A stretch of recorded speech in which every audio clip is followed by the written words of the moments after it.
La campaña política también ha llegado a las redes sociales, seguramente si ustedes son usuarios de ella lo habrán notado, y Equipos Mori midió el eventual impacto que tienen en los electores. Y está con nosotros el sociólogo Ignacio Suaznavar, director de Opinión Pública de Equipos Mori. Bienvenido, Ignacio. Muchas gracias, Blanca. Buenas noches. Como siempre, los detalles técnicos de la medición, la página de Equipos, www.equipos.com.uy, pero son datos relevados en el mes de septiembre. Los que usamos las redes sociales vemos que hay una apuesta de algunos candidatos a la utilización de las redes sociales, lo cual es una inversión de tiempo, de creatividad, ¿verdad? Y de muchas cosas más. Lo que sería bueno saber es realmente qué impacto tiene eso, es decir, a cuánta gente llega ese esfuerzo. Exactamente, las redes sociales llegaron para quedarse. La comunicación política ha cambiado, la comunicación entre las personas ha cambiado, no solo la política, y las redes sociales son un componente importante de esto, y efectivamente vemos que los candidatos invierten algún esfuerzo en esto. Pero ¿qué impacto directo tienen los ciudadanos? Entonces, para eso hicimos dos preguntas en nuestra encuesta. En primer lugar, ¿qué proporción de los uruguayos utilizan Twitter o Facebook para recibir información política, es decir, para informarse políticamente?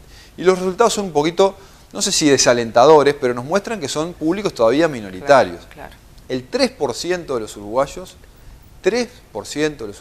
usa Twitter para informarse sobre política, y un 14% de los uruguayos usa Facebook para informarse sobre política.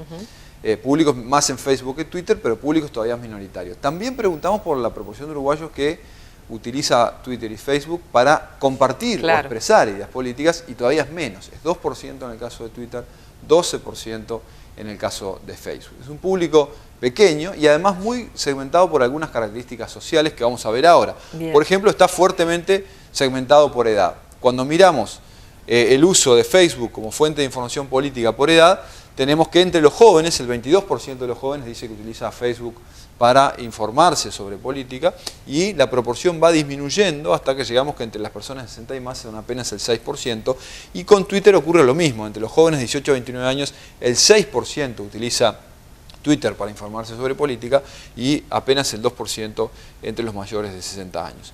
Cuando vemos el corte en el siguiente gráfico, vemos el corte por nivel educativo, encontramos algo parecido, todavía con mayor intensidad. El uso de Twitter y Facebook aumenta fuertemente conjuntamente con la educación.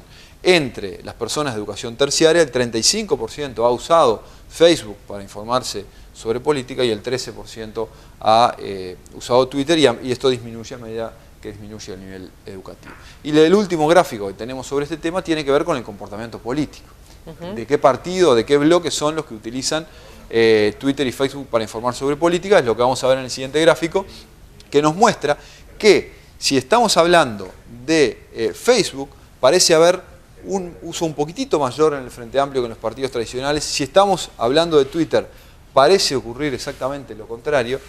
Pero los indecisos, segmento codiciado como analizábamos la semana pasada, utilizan mucho menos Facebook y casi ninguno Twitter comparado con los partidizados. Así que este segmento es un segmento relativamente poco activo en las redes sociales.